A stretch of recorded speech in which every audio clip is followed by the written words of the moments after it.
Coba bayangkan, saat ini juga di luar sana ada terabyte demi terabyte data rahasia dari pemerintah atau perusahaan besar yang bocor dan tersebar di internet. Ini bukan plot film fiksi ilmiah ya, ini realitas digital kita sekarang. Selamat datang di penelusuran kita kali ini.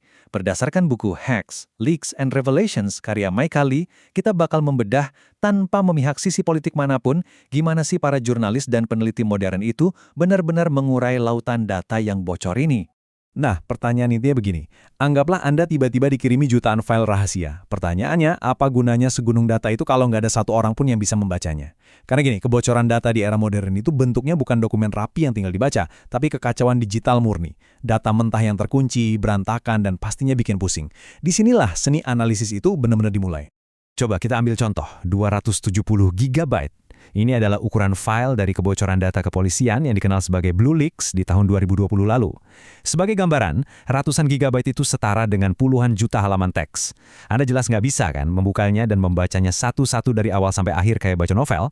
Kita butuh metodologi khusus buat nemuin jarum di tumpukan jerami digital sebesar ini. Biar lebih terarah, penelusuran kita hari ini akan dibagi ke dalam 6 babak. Pertama, lautan data rahasia. Kedua, seni menganalisis kebocoran. Ketiga, senjata utama sang penyelidik. Keempat, membongkar kasus nyata. Kelima, bukti valid atau manipulasi. Dan terakhir, giliran Anda beraksi. Oke, mari kita mulai. Bab 1. Lautan data rahasia. Sebelum kita masuk ke cara menganalisisnya, kita harus tahu dulu dari mana asal data ini dan gimana perubahannya selama beberapa dekade terakhir. Sejarah nunjukin lonjakan yang luar biasa.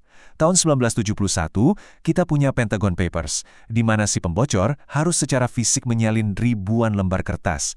Wah, kebayangkan repotnya? Lompat ke 2013, Snowden Archive membawa kita ke era digital dengan ribuan dokumen intelijen. Lalu skalanya makin gila. Tahun 2020, Blue Leaks mengumpulkan ratusan gigabyte dari banyak situs kepolisian. Dan di 2021, peretasan penyedia hosting Epic membocorkan database historis selama 1 dekade penuh. Skalanya sekarang udah terabyte, bukan lagi lembaran kertas. Terus, di mana semua data raksasa ini disimpan? Kenalkan, DDoS Secrets. Anggap saja ini kayak perpustakaan publik raksasa buat naskah-naskah digital rahasia. Jadi, waktu peretas dapat data, mereka sering menyerahkannya ke kolektif seperti DDoS Secrets ini. Organisasi inilah yang memastikan dataset penting, baik dari korporasi maupun pemerintah, disimpan dengan aman dan bisa diakses gratis oleh para peneliti dan jurnalis. Lanjut ke bab 2, seni menganalisis kebocoran. Kenapa sih disebut seni? Karena sekedar punya data itu beda banget sama memahami isinya. Lihat deh perbandingannya, ini contoh nyata dari kasus pesan langsung Twitter Wikileaks. Sumbernya ngirim file HTML mentah berukuran 37 MB. Kedengarannya sih kecil ya, tapi untuk ukuran satu file teks HTML itu berat banget sampai bisa bikin browser web Anda crash saat dibuka. Mustahil buat dianalisis. Makanya penyelidik pakai skrip untuk mengekstrak teks dan waktunya aja. Hasilnya, file teks rapi 1,7 MB di sebelah kanan. Intinya, pemrosesan data itu mutlak dilakukan sebelum investigasi dimulai. Masuk ke bab 3, senjata utama sang penyelidik. Pastinya, untuk memproses data seberat itu, Anda butuh alat yang tepat. Kita nggak akan bahas kode-kode yang bikin ngantuk kok, kita anggap aja ini sebagai kaca pembesar dan kunci pasnya detektif digital. Bayangkan alat-alat ini sebagai kunci pembuka berangkas. Pertama, Command Line Interface atau CLI. Ketimbang ngeklik folder pelan-pelan pakai mouse, CLI ini bikin Anda bisa nyari ribuan file cuma dalam hitungan detik. Super cepat. Kedua, Python. Ini dipakai kalau Anda punya sejuta file dan butuh semacam robot asisten buat ngebukanya satu-satu secara otomatis. Dan ketiga, SQL. Saat data yang bocor itu berupa database kompleks, SQL adalah bahasa ajaib yang bisa Anda pakai buat menginterogasi data tersebut untuk nyari tahu hubungan antar orang atau organisasi. Dari semua format data, ada satu istilah yang bakal paling sering Anda dengar, CSV. Jangan keburu takut sama jargon ini. CSV pada dasarnya cuma buku besar digital. Ya, spreadsheet biasalah, isinya baris dan kolom teks yang dipisahkan koma. Hampir semua kebocoran data di dunia punya file CSV, karena format ini paling universal buat ngeekspor daftar pengguna, aktivitas, atau laporan. Lanjut ke bab 4, membongkar kasus nyata. Teori sih gampang ya, tapi gimana kalau kita aplikasikan ke dunia nyata?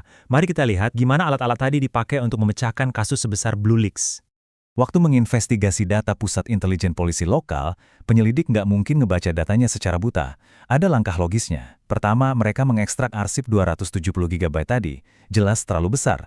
Jadi langkah kedua, mereka nulis skrip Python singkat buat ngerapihin dan memetakan di mana aja letak file CSV yang penting. Ketiga, mereka pakai perintah CLI bernama grep buat menyapu jutaan baris teks, khusus mencari kata kunci tertentu. Terakhir, pas mereka nemu baris yang mencurigakan di spreadsheet, baris itu ternyata ngarahin mereka ke file PDF tersembunyi yang isinya laporan intelijen asli. Proses yang rapi dan elegan banget kan?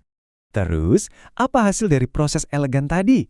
Mereka menemukan bukti-bukti mencengangkan. Salah satunya adalah laporan ini, yang nyebutin bahwa kepolisian San Francisco dihubungi oleh unit manajemen ancaman CIA. Cuma lewat penelusuran data tadi, mereka berhasil nemuin dokumen spesifik yang memperlihatkan komunikasi antar agensi. Sekali lagi, kita di sini bukan buat menilai isi laporannya ya, tapi coba lihat betapa gilanya metodologi ini mengubah gigabyte file acak jadi wawasan yang sangat berdampak. Masuk ke bab 5. Bukti valid atau manipulasi. Kekuatan besar, tanggung jawabnya juga besar. Di internet yang liar ini, gimana kita bisa yakin kalau data bocor itu asli, bukan jebakan atau rekayasa? Nah, disinilah sang detektif digital harus pakai yang namanya OSIT. OSIT itu singkatan dari Open Source Intelligence. Sederhananya, ini adalah proses cross-check pakai info publik, kayak jejak media sosial, arsip web historis, atau catatan domain. Tujuannya, buat mastiin datanya asli. Kalau tanggal dan detail di data yang bocor itu cocok dengan jejak publik, penyelidik bisa napas lega karena artinya mereka nggak sedang dimanipulasi oleh pihak tertentu. Tapi, autentikasi itu baru satu sisi.